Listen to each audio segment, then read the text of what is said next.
I'm Harry Cooper, Senior Curator of Modern Art. My interest in Philip Guston began about 25 years ago.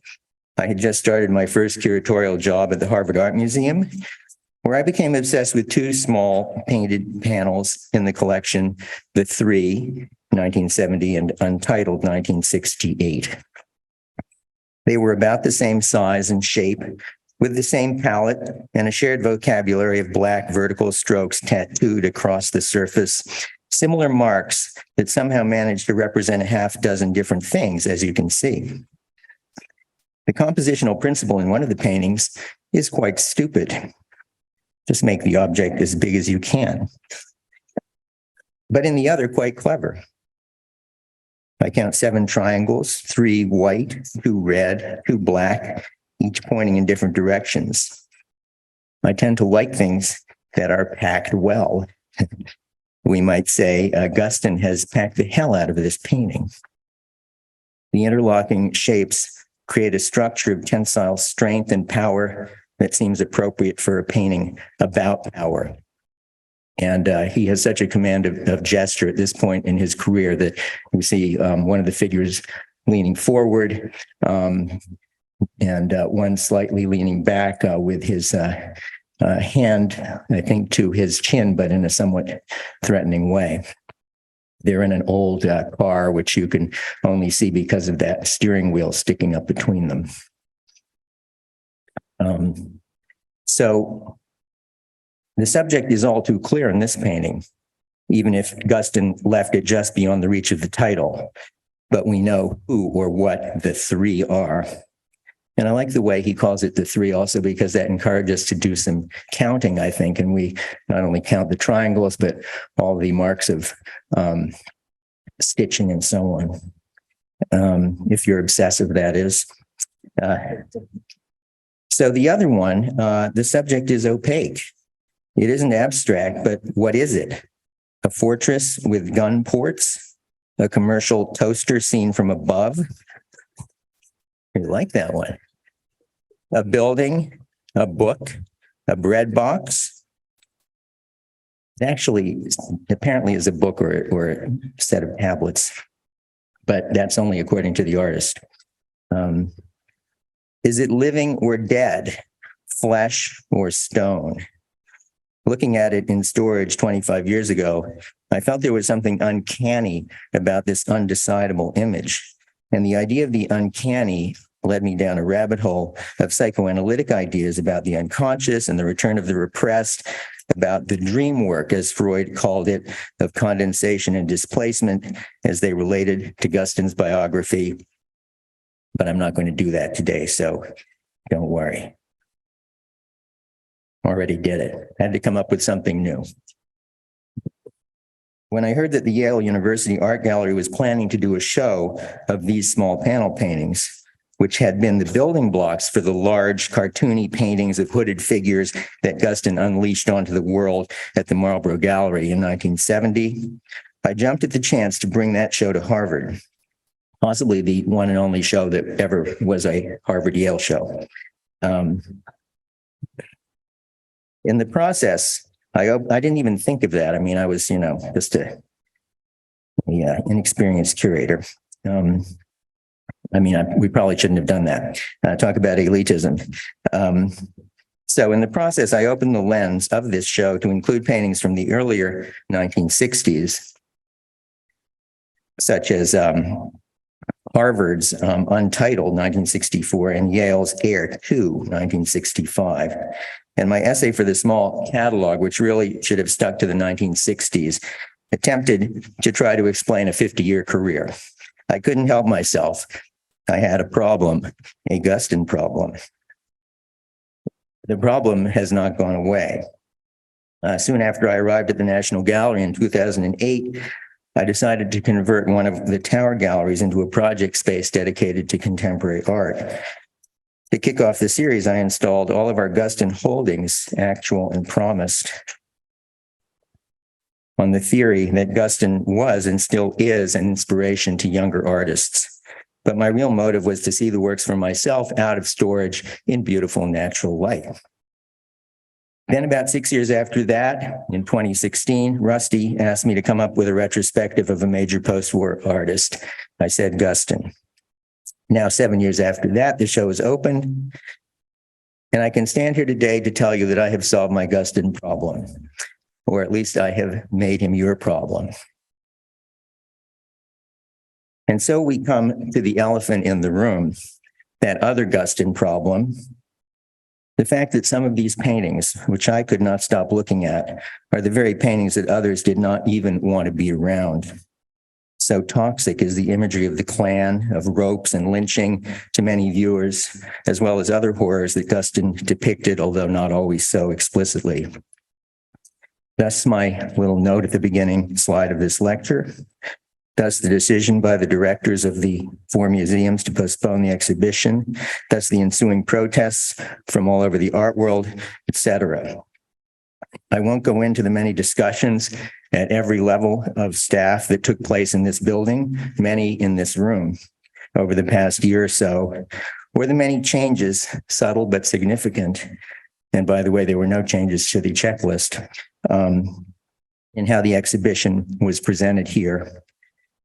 I won't go into that except to say I think they were positive and led to a better exhibition, one that was more caring without being too careful. Somebody told me that there's a gut punch delivered in every room, and it wouldn't be Guston if that were not true. What I do want to report is how all of this changed my view of Guston. The controversy and the strong reactions on all sides helped me see Guston's art more than ever as powerful, catalyzing, electrifying. And it suggested the title of this lecture, The Capacity of Painting. So here's my thesis. Guston was ambitious from the very beginning, whether consciously or not, to pack as much as possible into a painting, to get a simple rectangle covered with colors to hold or contain as much as possible of art history and political history, the traumas of the world and of his own life, the highbrow and the low, the Renaissance and the funny pages, tragedy and comedy, often all at the same time. I think I might have been influenced in this by my former professor, Michael Fried, whose idea about Manet and his thesis was that Manet was attempting a sort of universal, all-encompassing kind of painting. So that's what I mean by capacity. But then I thought about capacity in electrical terms, where capacitance is defined as the amount of charge that can be stored in a system. I don't know much about electricity, except that it's powerful and what is stored will be released, sometimes explosively. If in his early career from 1930 to 1947, Guston explored how much charge a painting could hold, after the war and the Holocaust, he came to accept that there were some things, some kinds of content that painting could not hold. This led to a crisis that helps explain Guston's turn to abstraction between 1950 and 1965, a period in which he discovered not what to paint, but how to paint. Finally, in his last years, from 68 until his death in 1980, his focus shifted, I think, from what painting could hold to what it could release, what it could let loose.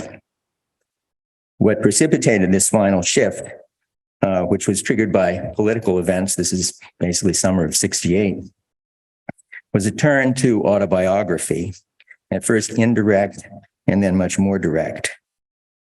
It is this release of stored power in the late work, this opening of the Pandora's box, as Guston called it, that is what we've been dealing with for the past few years and may keep dealing with for a long time. So that's my thesis. And now anybody who wants to, you've got what you need. You can go to the galleries and check it out. Okay. But if you want to stay, I'll try to prove it. I love this juxtaposition. We just have these habits that we never lose. So he was born Philip Goldstein in 1913 in Montreal to Jewish parents who had fled pogroms in Ukraine and the threat of conscription in the Tsar's army. Their goal was Los Angeles, which they reached in 1922. While they had lived in a fairly comfortable Jewish quarter of Montreal, where Guston's father was an iron worker for the railway, in Los Angeles, they fell on hard times. The father, reduced to being a rag picker, hanged himself. And 10-year-old Philip found the body and had to cut the thick rope. That's by his report. He didn't talk about it much, but he told a couple of people. The mother was the rock of the family, as you can see here.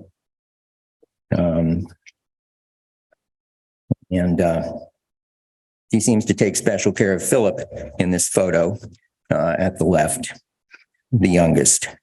He often retreated to a closet, a private box, he called it, with a single bare light bulb, where he read and taught himself to draw. He was a gifted cartoonist and had several published in the LA Times, even when he was in junior high school.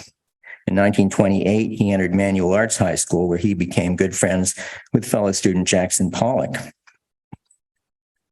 The two were passionate about art, took lessons after school, visited a local collection of modern art, fought over issues of the Dial magazine, which was bringing the latest news of modernism, of T.S. Eliot, Pablo Picasso. They even got expelled together for creating a broadside ridiculing the school's emphasis on sports. Guston apparently returned and graduated. Pollock did not.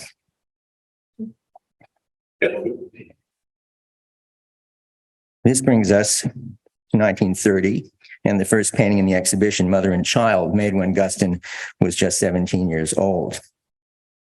And here I can abandon my notes and look with you at the paintings. And this kind of speaks for itself. This is a witness and evidence of Guston's amazing visual culture. Everything he was absorbing that had happened in the 1920s. The painting is probably most closely based on that Max Ernst painting, a wonderfully tongue-in-cheek painting of the Madonna punishing the Christ child. Guston loved the Chirico, and that painting was actually at the Ahrensburg collection in Los Angeles. Picasso is one of his gods, very much in evidence here in that sort of chunky neoclassical figure of the woman. And I have to mention Leger too, for similar reasons, and maybe the hair here in particular. So what happens next? There's all kinds of chains in Guston's career that we can follow. And in this case, it leads to a drawing of the same year, which has been much discussed, the drawing for Conspirators of 1930, a quite large, very careful, very ambitious work that then served as source material for several other works on a generous loan from the Whitney Museum. So what's happening here? Well, like any thrifty artist and many more traditional artists, Renaissance artists, he has reused the same pose, just flipping it from the mother at left to the Klansman at right, holding a rope. And that very mirroring suggests to me that he may be thinking of his father, if the pose is a reflection of the mother. The Conspirators is really a story in several moments. There is the conspiracy of about 8 hooded figures in the middle ground. The lynching, which is juxtaposed with a sort of surreal crucifixion in the background, and then this main figure of a Klansman fingering the rope, bent head, shadowed, in thought, remorseful, guilty. We have no idea. He's got his hood on, but even the hands you can see are beautifully modeled and very much in the way of the mother's. And then the two blocks that don't fit together. Things aren't fitting together, perhaps, for him. And the delicate coloring of pink, a sort of weird osmosis of color from the figures where it should be to the bricks. Again, that uncanny sense of what is alive and what is dead, perhaps. So Guston was well aware in the 1920s in Los Angeles of the Klan. The Klan was resurgent. Birth of a Nation, the film, had come out in 1915. And he saw Klan activity, Klan marches, strike breaking in particular. He remembered also a cross burning in the yard of a friend's house. And so, like any good young leftist, he goes to work and paints an anti-Klan mural a couple of years later for the John Reed Club, one of the many new communist organizations across the country. And this, given the date, it's inspired by the case of the Scottsboro Boys, the 9 black youths accused of rape in Alabama in the summer of 1931 and sentenced to death, except for the youngest. With little or no evidence. This became a cause célèbre, and it went through the courts for years, and it galvanized the left, certainly. So this is a photograph of the fresco, which was destroyed, and it's not his greatest work, let's just say that. It's awkward, but you can see once again that the Klan figure is more or less lifted from the drawing for conspirators, and there's an arm holding a whip, and the whip ought to be directed at the figure of a black man tied to a post. Got the same bricks in the background. So what happened, this is in early 1933, is that the Red Squad of the LAPD, a sort of irregular force that was dedicated to hunting communists and breaking strikes, came into the club and destroyed the mural, as well as the mural of a friend of his, which is more explicitly there about the trial of the Scottsboro Boys. This is the clipping, the very clipping that his girlfriend at the time, later wife Musa, clipped out of the newspaper, and it's still in the archives.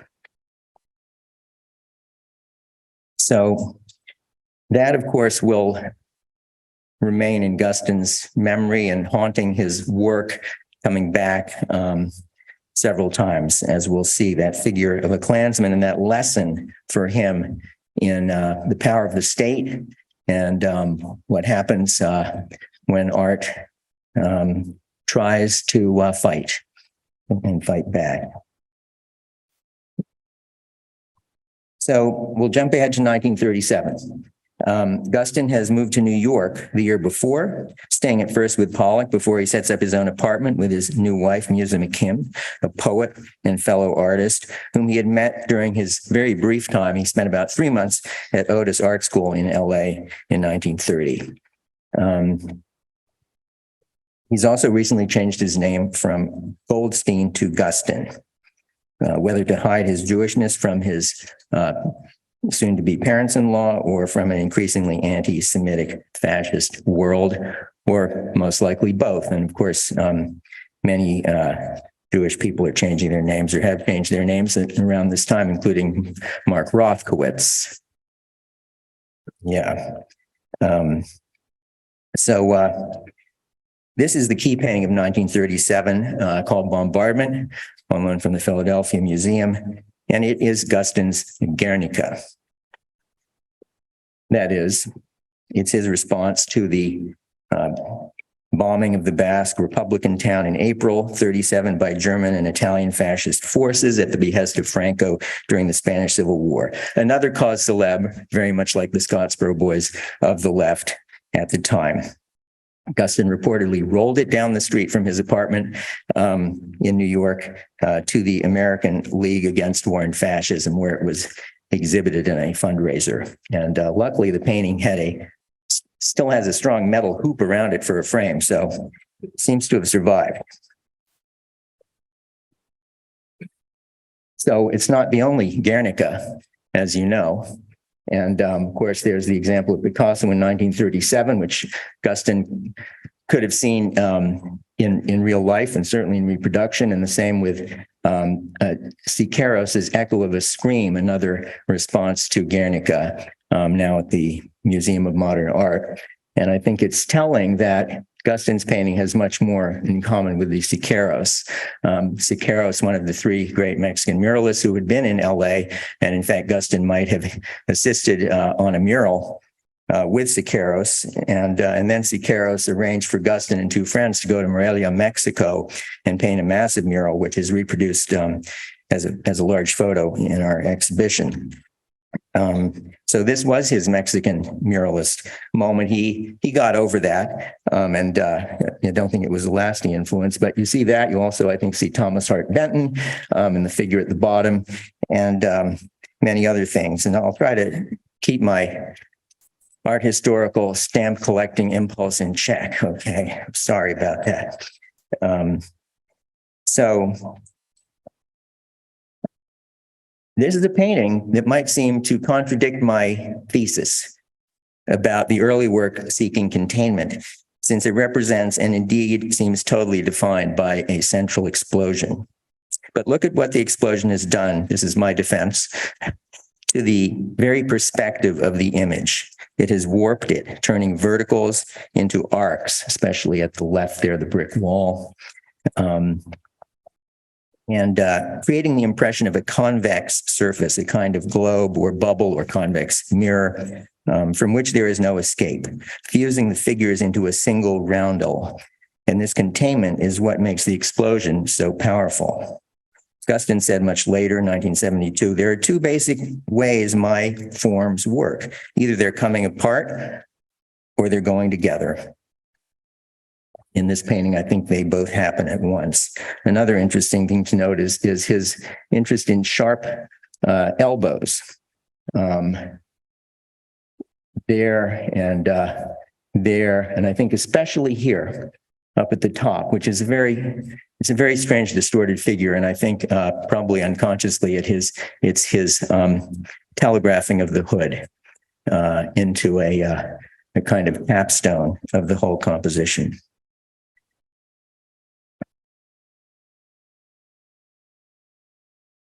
So one final example of containment, the Porch 2 from 1947. A little more biography. Guston spent most of the 1940s in the Midwest, first teaching at Iowa State and then at Wash U in St. Louis. And it was in that city where he first saw images of the Holocaust brought back by newspaperman Joseph Pulitzer Jr. and presented in an exhibition, which interestingly did not mention the Jewishness of concentration camp victims, but I think it was an attempt to create a broad appeal to humanitarian impulses. It was devastating for Guston, as it was for his friend Stephen Green, who happened to be the father of Allison Green, our curator from Houston. Green was a student of Guston's, who followed him around quite a bit. In a slide talk from 1972, Guston looked back at this period. This was in 1946 or 1947, after the films of the concentration camps started coming back, photos and stories.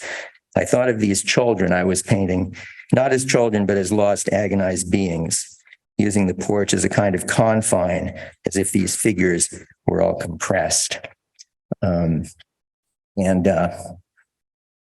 Yes, I will show a couple more comparative images because Guston is immersed in art history, and there's a lot of Max Beckmann in his work at this point, and as well as the Venetians, whom he loves a lot of Italian art, but I think the Venetians in particular, and here we have examples of upside down hanging figures.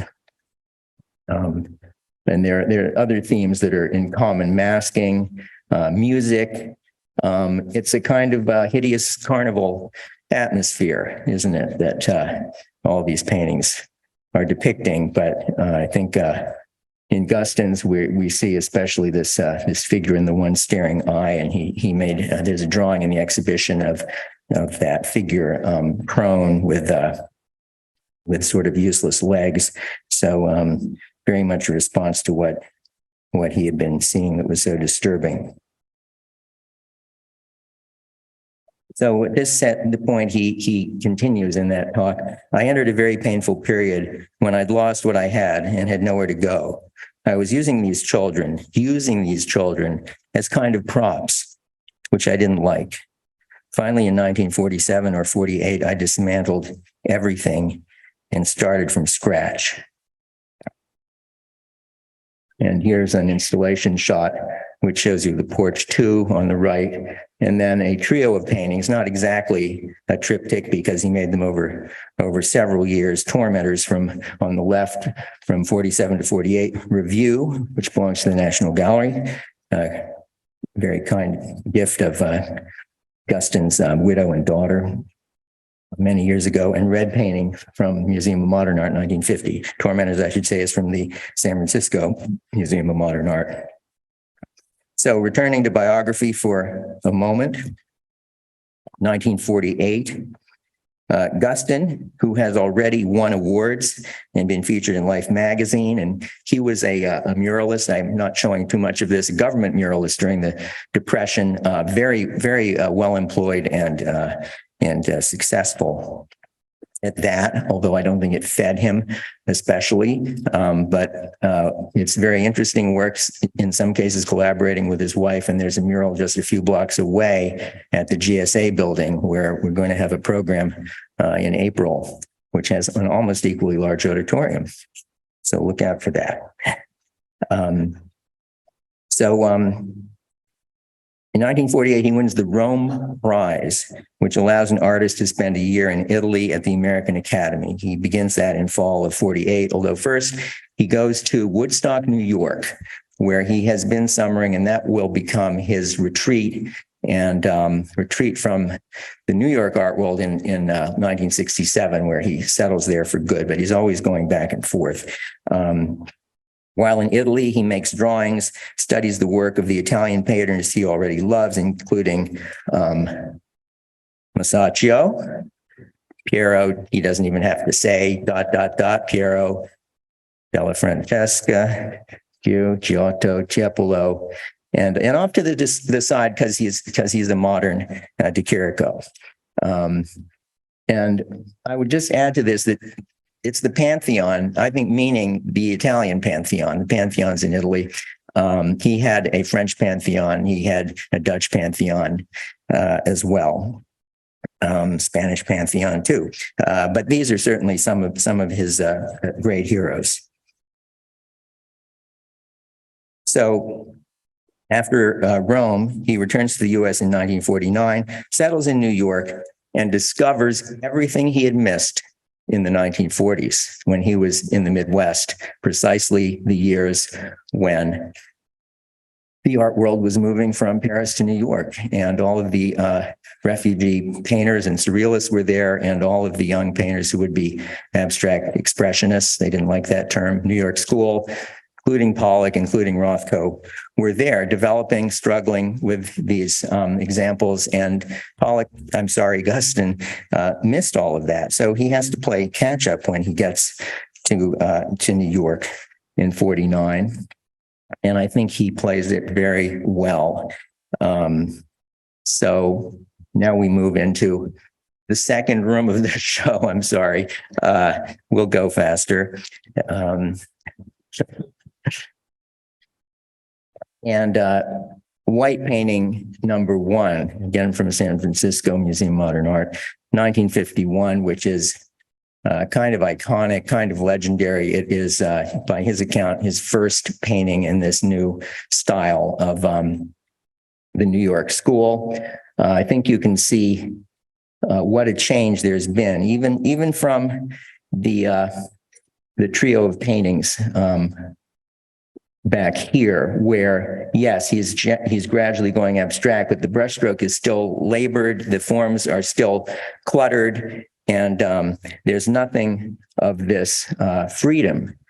So what's happened is that he's no longer working through, all of this material and trying to contain and compress everything into one painting after another. He decides that he will paint it without stepping back to look at it, without appraising it. So the edges are in his peripheral vision. Now, whether he stuck to that literally, I don't know. But it's interesting that to have that kind of freedom to get into the painting, that was what all the painters were trying to do. He had to have a rule: I will not step back from the painting. But I think the results are beautiful. You'll see it. It's a very delicate surface, not a lot of paint on it. He's just conjuring these forms as he works right out of the canvas. And I love the fact that there's no frame on it. It's just very direct and delicate work. He did say, though, that he had in mind a drawing he did a couple of years ago in Italy of an Italian island called Ischia. So, he's never really just in the moment. I don't know I don't think anyone ever is, but it's not easy for Guston, I think, to be in that moment. Even in a painting like Voyage, it's a beautiful painting from Albright Knox, 1956. He's things are starting to happen here. Maybe Cheplo is starting to happen in the palette. He has a gorgeous pastel palette, but these are the very colors that will become stronger and then define all of the rest of the work. You've got a little green, a little orange, and of course the red and the pink, some ochre, some blue, and no yellow, no purple. He's got a harmony that pleases him. One thing I think about in relation to this work is something that I remember from when I was trying to be an artist, and I studied with Bill Christenberry, who was a great drawing teacher, and I made a drawing that I was very proud of, figure drawing from life. All the contours were in the right place, and the shading was in the contours. I think I was using 2 different chalks, and I had my middle tones and everything. And he said to me, Harry, you're drawing like this, and made a fist. And he said, try drawing like this. And I tried. Here I am.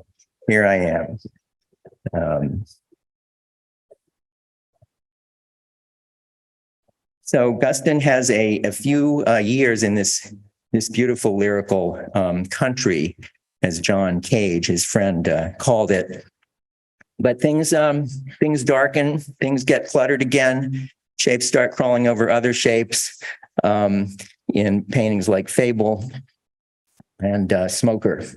And I'm going a little quickly here, but he just wasn't happy with being a successful, and he was a successful Abex painter. Sydney Janis Gallery shows, one of the in crowd. People are buying the work, and he gradually sort of leaches the color out of it and starts attacking the painting with black and white, wet on wet, creating these gray blobs. He says that he has been missing things, contact with things, missing the thickness of things.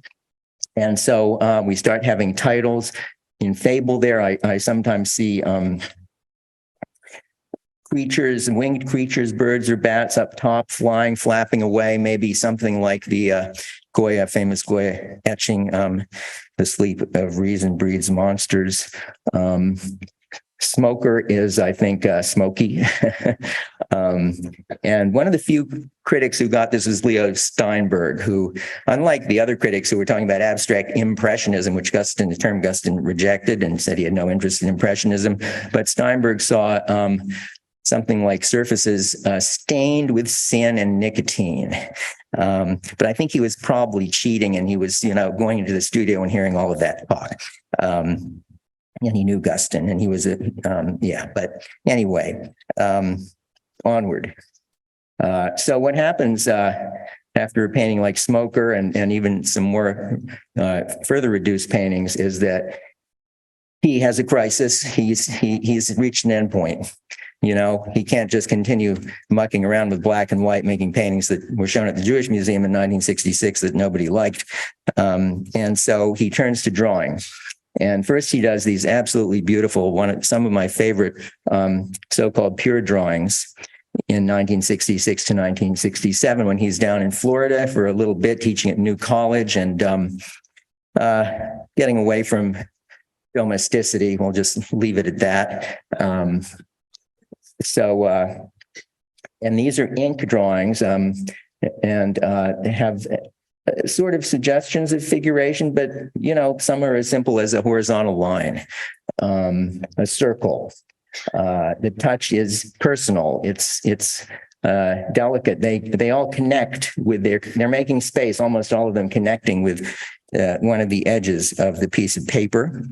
And he does those, and then he gets back to Woodstock and starts doing what he calls the object drawings. And meanwhile, he's hung the pure drawings just next door in the house, next to the studio. And he keeps going back and forth and agonizing about which is better. And he says that it was two impulses at loggerheads. This is in the summer of '68, the summer of assassinations, uprisings, riots, protests. He's in Woodstock, New York. And I know that he's feeling all of this very much. And this is just my thought, but he's channeling that into his own crisis, into his own polarity in the studio, abstract, figurative. And of course, the figurative wins out because that is, he feels, the better way to try to register what's going on in the world. And what's going on in the world is not just books sitting on tables, but as you can see here, triangles in sequence, seemingly a little animated, a Klan march in simple form. So what happens next, but goes on for a few years, is these very small panel paintings, the ones I fell in love with back then. And we have a whole bunch of them. And not arranged in the grid that you saw earlier on the cover of that book, but more fun. We had more space, and I think you can see them better and wander among them. And these are some of his tried and true images: the light bulb, the easel, shoes, legs, the railroad spike, which he liked to collect those and keep them around, buildings of the city, books or tablets. The cigar is a little bit unusual, but it will show up in the mouths of Klansmen. And the hoods. The hoods, or as he called them, the little bastards who have come back.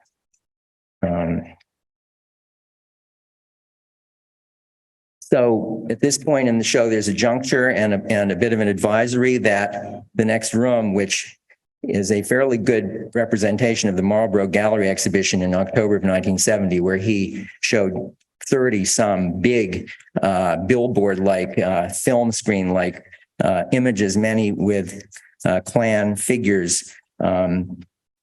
There's an alternate path which takes you past the small panels, which do include some small Klan figures, but we wanted to give the option of this is a harrowing group of paintings in many ways.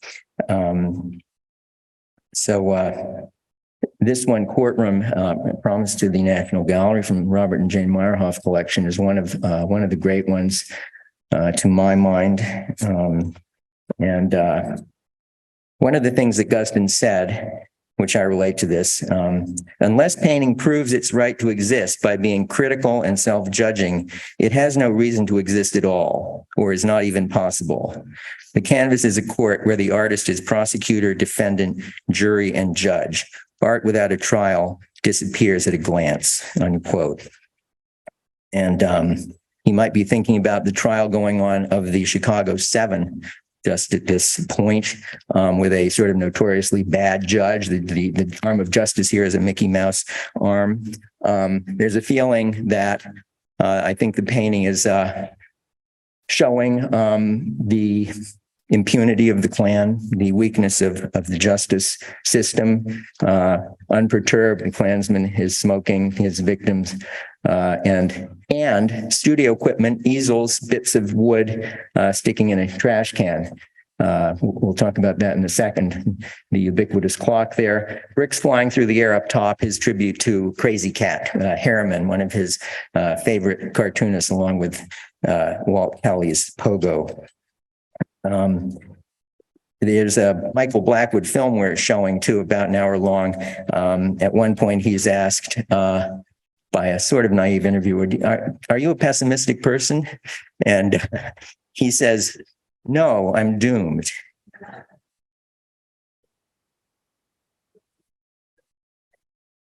This one hangs next to Courtroom Dawn, one from Glenstone. So I said that, this opening up happens with a return to autobiography triggered by political events. Where is the autobiography here? Well, it's certainly in the haunting of the Klan from his youth, but he underscores that by giving us the Model A's and the Model T's, the very car that he used to drive around in and went down to Mexico in.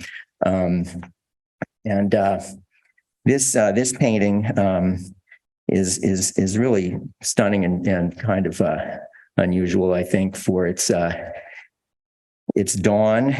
He said Guston said a very heavy dawn. The birds on a wire. He said that he was a night painter and he worked on it all night, and towards the morning he heard birds and he saw some birds out there and he painted them, and he said it felt good to put the birds in the painting. But Bird on a Wire, does that ring a bell with anybody?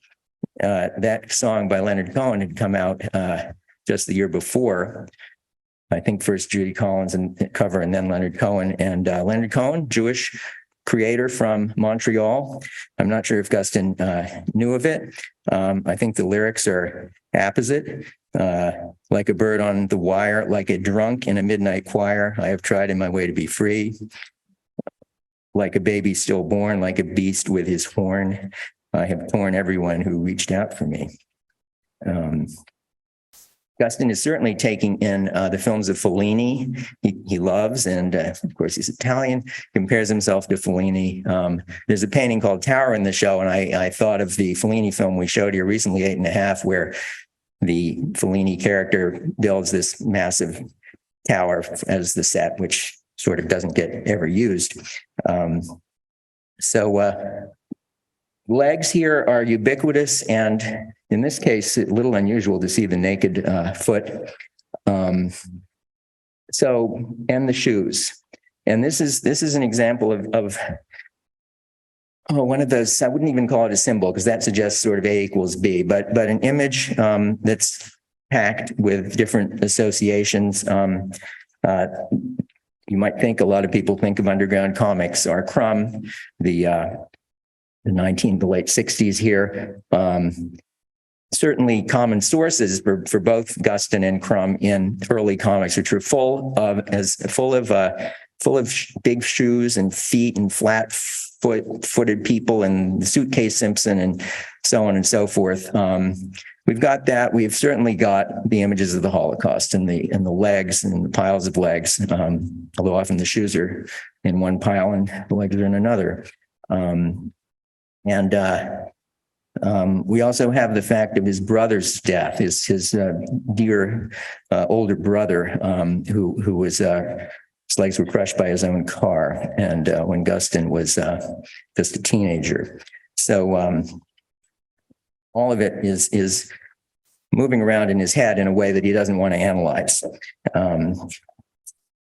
He once said about the light bulb, which is, I'll talk about that in a second.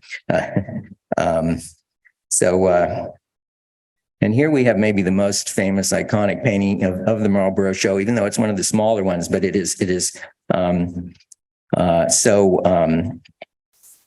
so full, I guess. And this raises that question: why is he associating with the Klan? Why? I mean, in every way, but why is the Klansman an artist here painting his portrait? So I have a few associations. There's that Groucho Marx line about the club, right? I would never join a club that would take me as a member. He is joining a club that will not take him as a member. That doubleness, which, we could go on about. There's the Walt Kelly quote, which was from an Earth Day poster he did in 1970 about environmentalism. We have met the enemy and he is us. I I also recently came across a quote from a new book by Martha Nussbaum about animal rights.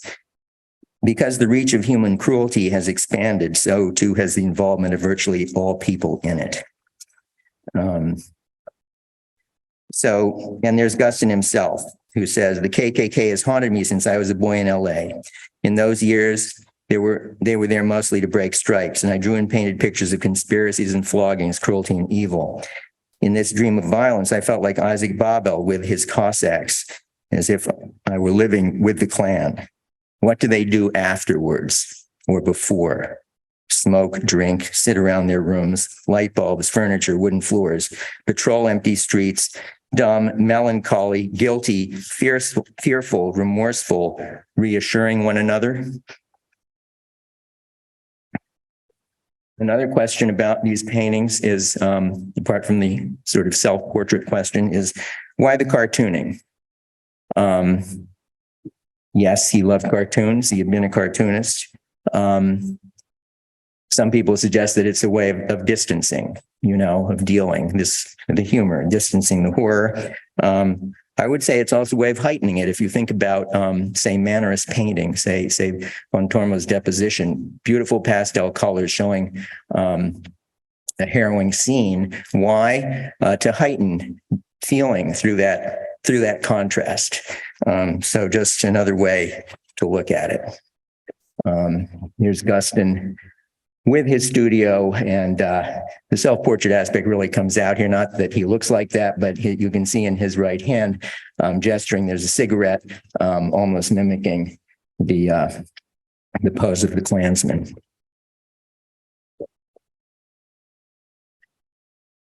So what happens after the Marlboro show? It gets pretty much panned, except there's like 1.5 critics who are okay with it.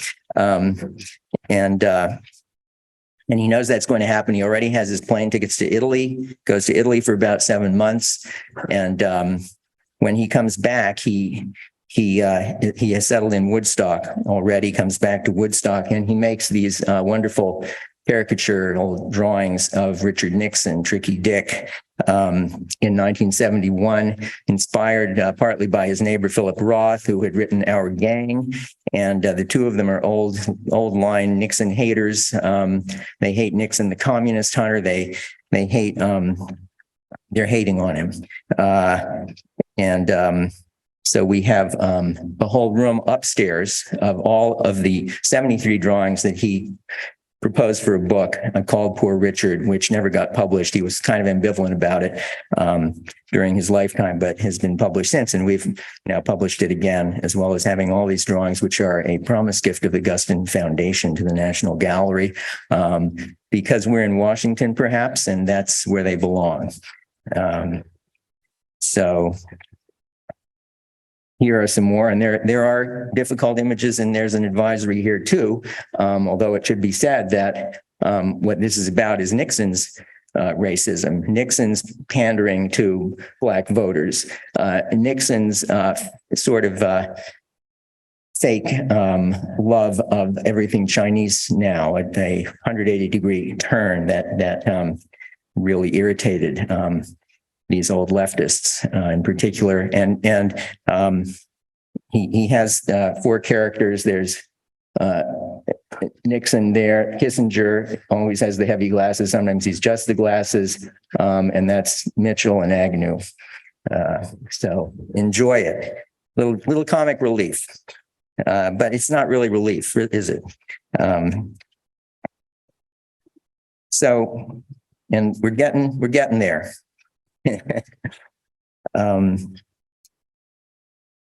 And then he picks up his brushes again.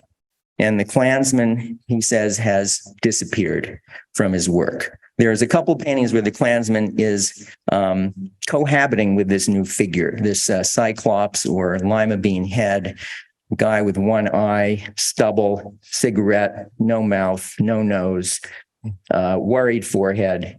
Painter, of course, lying in bed, mummified, with a plate of steak fries as a sort of weight on him, and all of this, these images, as well as studio paraphernalia, brushes, cans, and one finger making a red line there in the background, and the light bulb. So the light bulb on the left with its pull cord, and then another cord on the right, which is often associated with a green shade, a pull shade. Remember, he retreated to the closet, the private box with the light bulb, and the light bulb comes up in some early work, and now it's back. He said, and the light bulb has a little nipple at the bottom of it, which means it's an old-fashioned light bulb. It's kind of like a Model T of light bulbs. They're collectibles. He says to one interviewer, "I don't have that kind of light bulb, but somehow that light bulb recalls something to me. There's something about a naked light bulb. Why? I don't know. If I talk too much about it, I'll stop using it." To which my reaction is, come on, you've got to know. But maybe he doesn't know. But we know. One of the great paintings. And then the Cyclops Lima bean head gets a mate here. His wife Musa, who is represented in this strange way. He had centrally parted hair, and she had a sort of a vertical worry lines going between her eyebrows. So her face is down here, buried under the covers.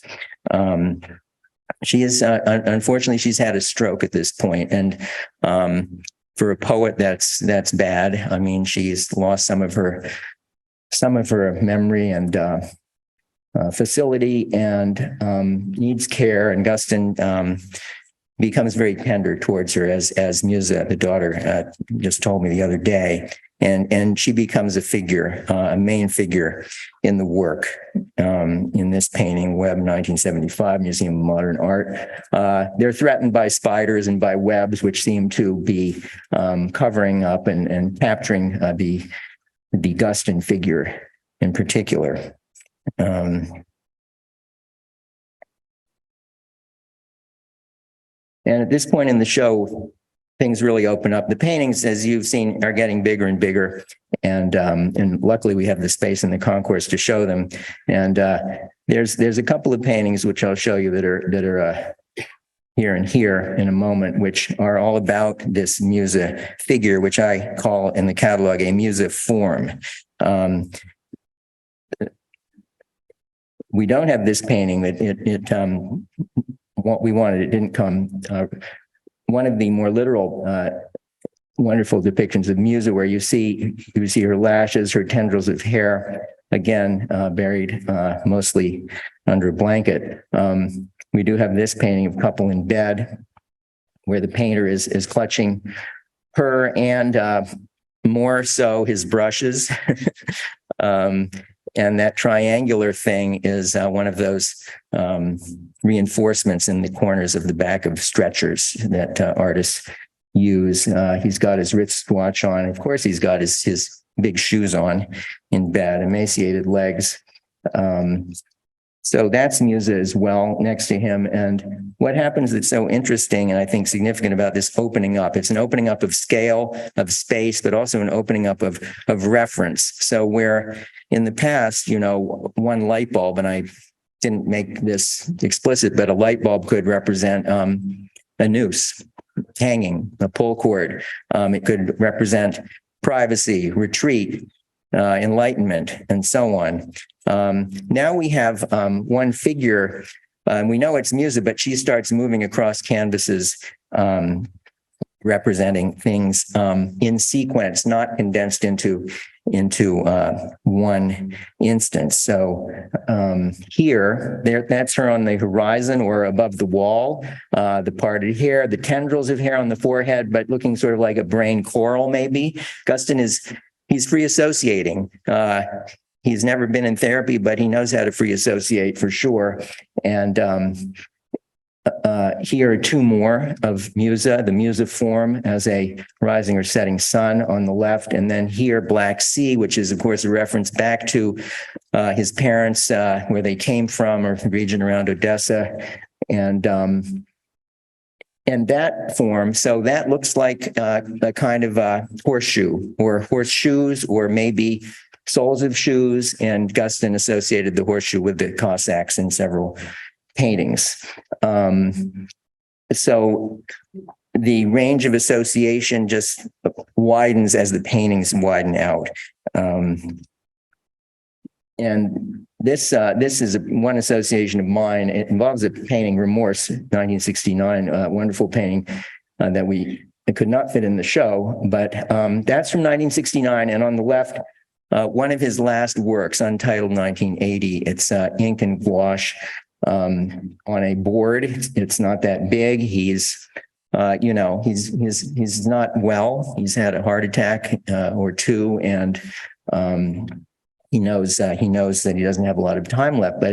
But he paints some wonderful, juicy images. And I thought about titling this slide, "Life is not a bowl of cherries." But that was too flip. But I think that what he does with those cherries, he's recalling. I mean, no stack of cherries could stand up like that, right? He's molded them into a reflection back on the Klan. Colors are absolutely there, the shape.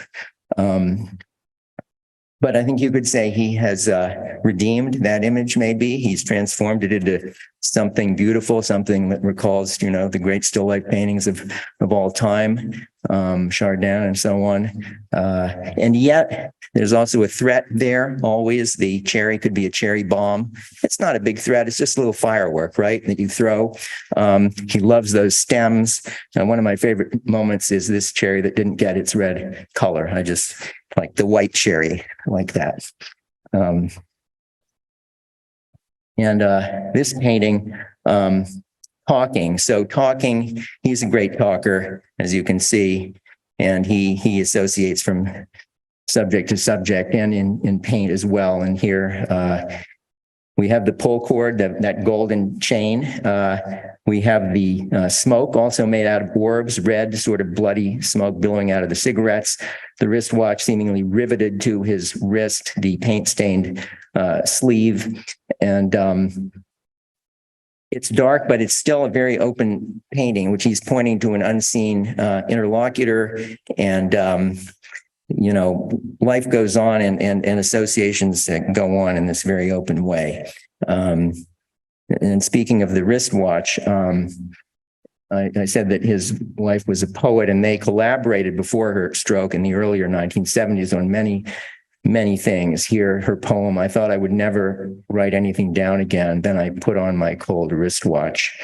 And Guston's illustration with many of his symbols, and that sharpened artist pencil, lamp, book, the hand with charcoal, and then a couple of Musa symbols. She collected nests and shells, and so another kind of redemption, maybe. I have a conclusion. I do. Yes, it involves Piero. I haven't shown a lot of the Italians that Guston loved, and I feel bad about it. So I'm going to give Guston the last words. Now, he didn't talk about capacity, so I'm feeling a little bit uncomfortable there. But he did like to talk about painting as capacious, as governed by what he called a generous law, quote unquote. He first articulated this in 1965 in a short essay for Art News titled Piero della Francesca, The Impossibility of Painting. In one passage about this work, the flagellation, goes as follows. Everything is fully exposed. The play has been set in motion. The architectural box is opened by the large block of the discoursers to the right, as if a door were slid aside to reveal its contents, the flagellation of Christ, the only disturbance in the painting, but placed in the rear, as if in memory. The picture is sliced almost in half, yet both parts act on each other, repel and attract, absorb and enlarge one another. At times, there seems to be no structure at all, no direction. We can move spatially everywhere, as in life. Possibly it is not a picture we see, but the presence of a necessary and generous law. Still doesn't say what that law is, so we're not quite done. But he did have that Piero reproduction, and it's quite a small painting, along with the baptism by Piero on his bulletin board, along with this quote from Dickens, and these are still in the studio. I hold my inventive capacity on the stern condition that it must master my whole life, often have complete possession of me, make its own demands on me, and sometimes for months together put everything else away from me. Whoever is devoted to an art must be content to deliver himself wholly up to it and to find his recompense in it. Charles Dickens. And I think he had that up there as a sign for anybody who might wander into the studio. Get away. I'm busy. 13 years, and his wife found that quote for him, I should say. 13 years later, in a letter to his friend, the author Ross Feld, November 13th, 1978, Guston said more about the generous law, this time not in terms of contents inside a sliding door, of how many different, even antithetical things Piero could fit into a painting, but rather in terms of an ongoing opening up and out, which I think is where Guston was going and takes us in his late work. He writes, I think you are writing about the generous law. This is to Ross Feld, who I don't know what he said, but I think you're writing about the generous law that exists in art, the law which can never be given, but only found anew each time in the making of the work. It is a law, too, which allows your forms, characters, to spin away, take off, as if they have their own lives to lead, unexpected, too, as if you cannot completely control it all. I wonder why we seek this generous law, as I call it, for we do not know how it governs and under what special conditions it comes into being. I don't think we are permitted to know. Thank you.